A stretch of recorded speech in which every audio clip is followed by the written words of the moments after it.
vacation go? Oh, it was good. It was nice to be away while everything was like burning to the ground over here. So it was good. I'm glad I got to get away before I went into, full quarantine. You actually, depending on what it was, you actually bought tickets. Like whoever bought plane tickets, like my friend Ginger told me, they're like $20 now to go to Yeah, Fort I Lauderdale. know. Literally a few days after we bought our tickets, it became like $30 to get to Florida, and I paid more than $30, and I'm really tight about it, but it's okay. It's not now. Yeah, I wonder if tight is considered slang. All right, so back to it. But yeah, you giving complex answers. I was trying to pry like question. I was trying to pry answers out of Pablo. He was no help. Do you want me to? Do you want more shallow responses? Because I can do that too. No, like it'll be funny just the contrast between no. All right, but you know what? He actually gave me. I could use something because he actually gave me. We talked for an hour. Not. It wasn't an hour long interview.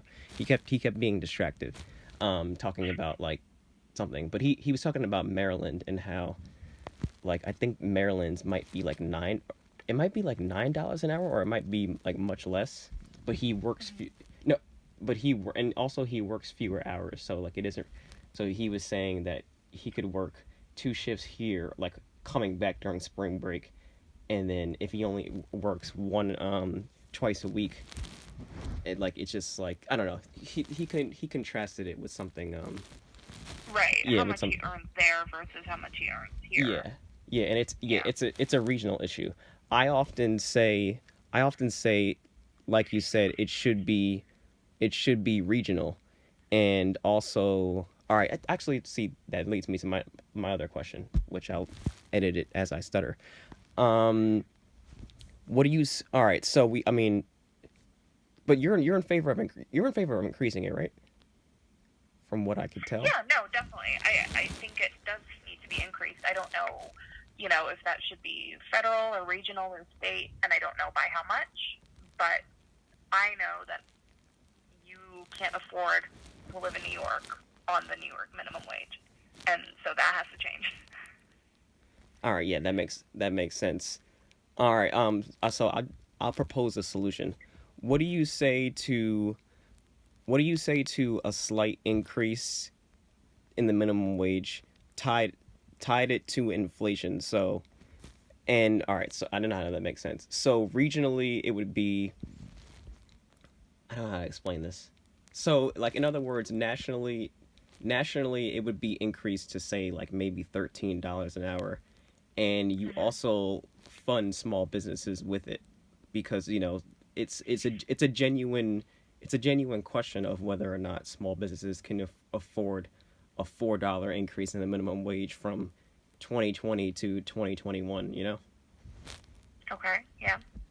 So what would you say to an increase in the minimum wage, tied it to inflation, and then also supplementing small businesses with loans, even though there are a lot of small businesses. So it's kind of a complicated question.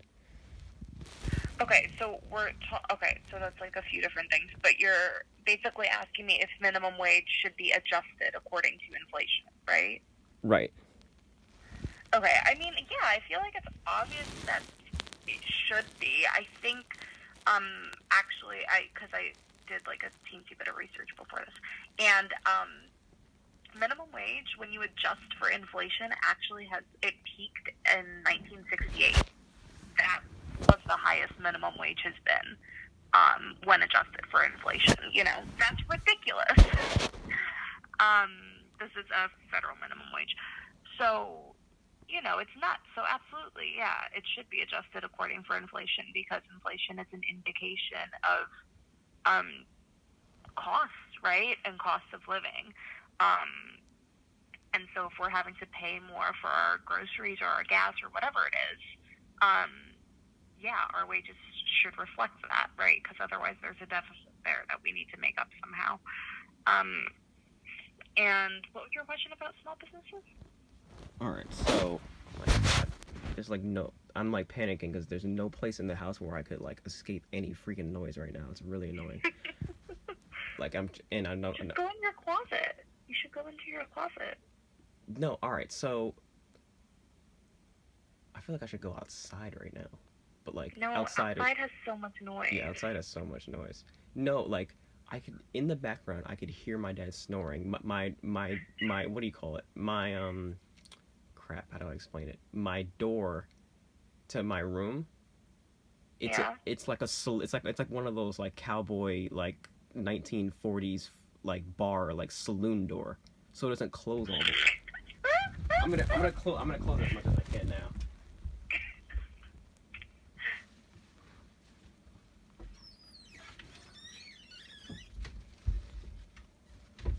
Yeah, it's like a saloon door.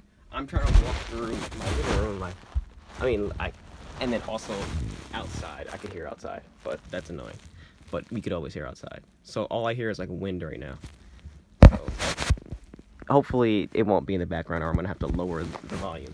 All right. So yeah. So regionally. So well. All right. So what I'm saying is, would you be in favor of small business tax cuts funding uh, or funding small businesses so that they can afford to increase pay to their low wage workers?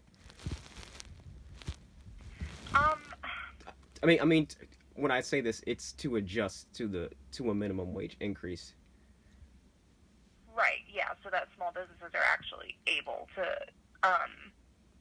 pay their workers a minimum wage. Yeah, I mean, I don't know fully, and that's just because like I'm not an economist, and so I don't know all the numbers.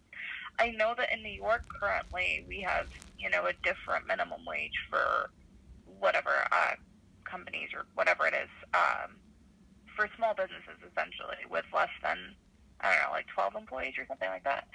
Um, Oh crap! so yeah, they're definitely. Oh my god! All right, give me a second. I gotta get him out. I gotta get him out of the room. Give me 2 minutes. This is all over the place.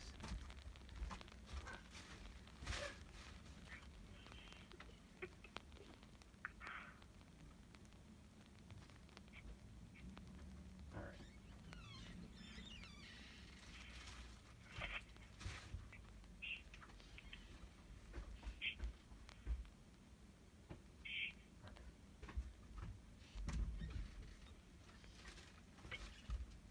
All right. What was the question I asked? All right. What was the question I asked? About small businesses. Yeah, I realized I didn't. As you like answering that, I was like, dang, that's like an economist question. Yeah, no, I just don't know the numbers. I mean, I definitely agree that small businesses need to be supported. I just don't know what that support looks like. I don't know if that's an adjusted minimum wage for small businesses specifically. I don't know if that's some sort of tax cut. I don't know because I don't know what adds up at the end of the day. But I do, small businesses can't afford to pay their employees the same as Starbucks or whatever it is. So there needs to be some sort of adjustment made, definitely. I just don't know what that would look like. Okay, to make this more simple, because I'm all over the place as I am with every interview, always write down your questions. I should do 60 minutes. Okay, so since you did a little bit of research, and I forgot my research because it's in my notes, what did your what did your research tell me? I mean, what did your research tell you about the minimum wage? Well, I think that the thing that I said is that the thing that stuck out to me the most about, when you look at the adjustment for inflation and the fact that minimum wage hasn't peaked since the 60s, that was the most sort of stark statistic that I found. There's also some interesting stuff about the discussion about minimum wage and whether it should be increased or not to see, there's quite, so I'm looking at this one thing from Pew Research and, you know, uh, asking if people are in favor of increasing the minimum wage, um, with, Clinton supporters 82% in favor and Trump supporters 76% opposing, and disparities between white communities and communities of color and things like that. So there's a clear sort of divide, at least from some of the research I've looked at, in terms of who supports the minimum wage increase So that's also been an interesting but maybe not surprising observation. It's funny you say that. I remember in 2015, or it might have been 2015 or 2016. Uh, Sanders actually, um, Sanders indirectly got Trump to switch his position on the minimum wage. It was funny because I think he tweeted out. I think he might have tweeted out that oh crap. Here we go. But this I'm just gonna keep talking. Um, I think I think he tweeted out. No, Trump may have tweeted we need to keep wages low, or he said it in a debate, and then Bernie like tweeted at him or said it in his own debate. This is during the primary, obviously, and he said and like Trump actually flipped his answer. I'll send you the video, but like it was really Okay. funny. But yeah, so I mean that's really